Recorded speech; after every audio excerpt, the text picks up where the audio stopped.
Solo, Survival Guide for Creative Freelancers by Palle Schmidt, read by the author.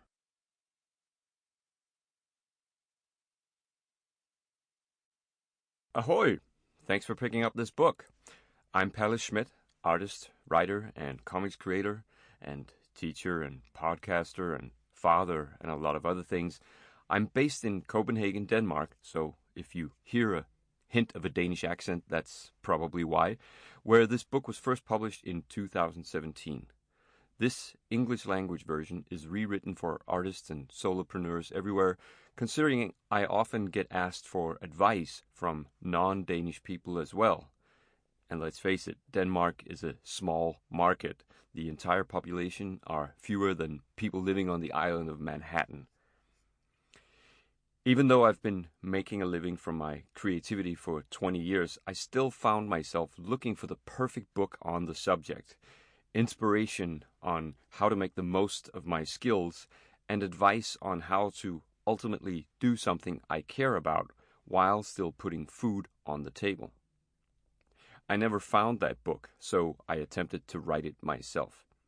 And while this is by no means a recipe for success, I hope you're able to find inspiration in this book for your own creative career in some of the tools, tactics, and techniques that I use. Approach it like a smorgasbord, which is a Swedish word, not Danish, of ideas to pick and choose from. Let's dive in.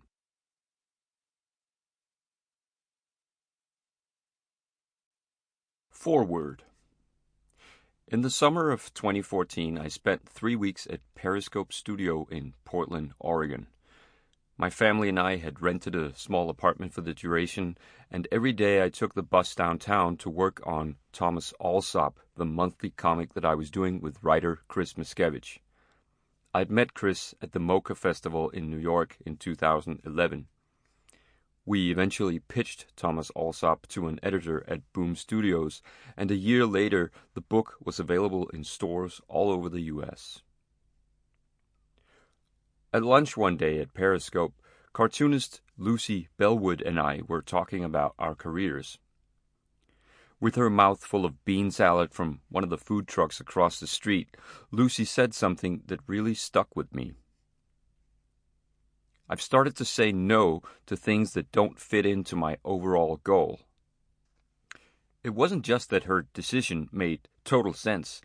It was the fact that I'd never heard another freelancer talk about an overall goal.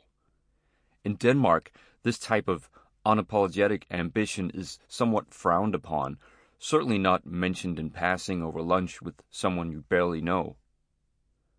I myself was starting to be more mindful about the direction my career was going in and had started prioritizing my own projects rather than incoming illustration work, something that had paid my rent for the past 15 years or so.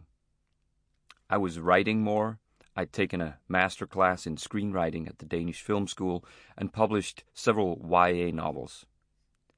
I had changed paths in many respects, looking for inspiration in new places.